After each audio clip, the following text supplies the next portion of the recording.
Recently, there have been a lot of coup d'etat in Africa, mostly the West African regions, from Mali, Burkina Faso, I think Chad, and now recently Niger Republic.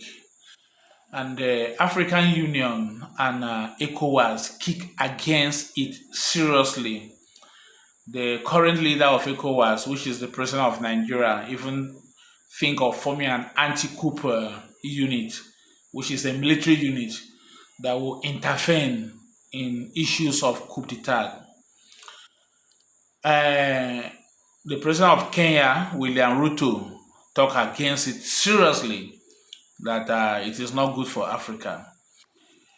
My concern is that what makes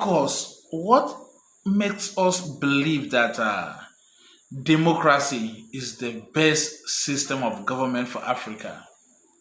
What makes us believe that military government is not good for Africa? What are the criteria? How do we look at it? They say that military government, there is no freedom, human rights abuse, and everything. Now, let me take my country, Nigeria, as a typical example. The military have rules and the civilian have rules. Civilian started in 1999. There was a short civilian rules before, but civilian rules started in 1999 until date. Calculate 1999 till date. How many years is that? That will be 99. That's about 24 years now. Now, calculate how many years the military have ruled Nigeria before 1999. You will know that it's about 80 to 90, the same 24 years. Now, I want you to look at it. Write down the things that the military government has achieved in Nigeria, the project they have built and everything they have set in place, and those ones that the civilian government in Nigeria have done. Compare both of them and see which one is better between the civilian administration that have governed Nigeria for 24 years now and the military administration that have governed Nigeria for almost 20-something years also. Write it down. Third Mainland Bridge, Ayukula still is not working. The 4 refineries that we have, most of the universities that we have today, the highways, Port Harcourt highways, about to call the Pene, all those roads, mention a lot of them. First Naya Bridge and the rest of them was built by military government. What did the civilian do? Nothing. So I don't know who gives this idea that it must be democracy. Saudi Arabia, they practice monarchy. So why do we believe that it must be democracy? It must be democracy. Why democracy? Why? What have democracy done to Africa? What have we achieved from democracy? That should be the question. I think we should not just copy and paste. We should define a system of government that will be ideal for our own situation. And our own situation, I believe that we are very, very undisciplined people. There are two types of government I will recommend. Military government, one, because in military government there will be fear, and if the leader if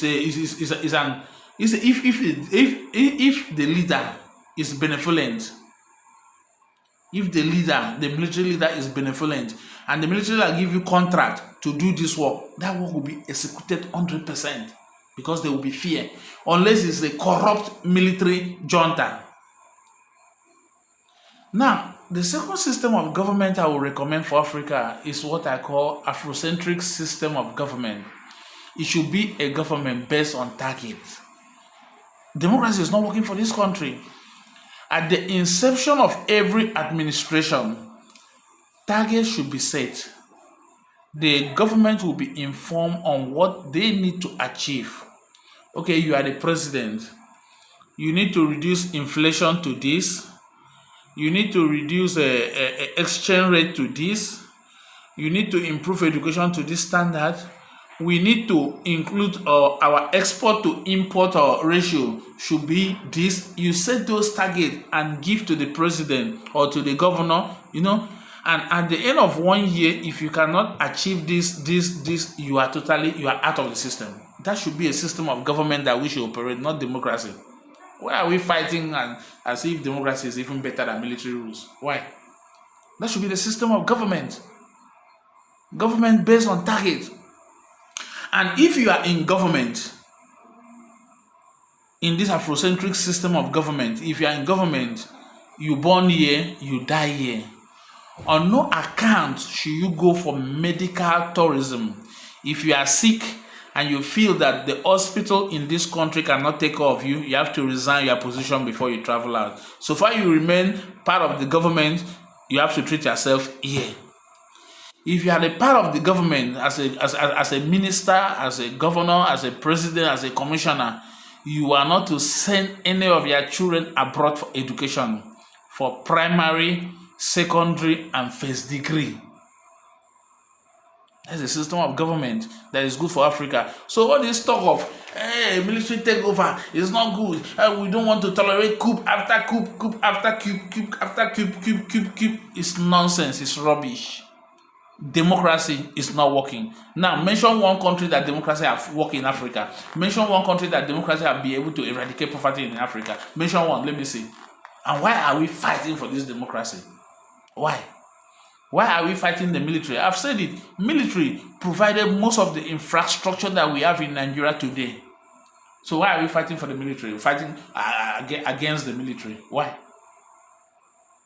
I think it is time for the black man to build its own identity, create its own systems. It is time for the black man to be totally independent. Thank you.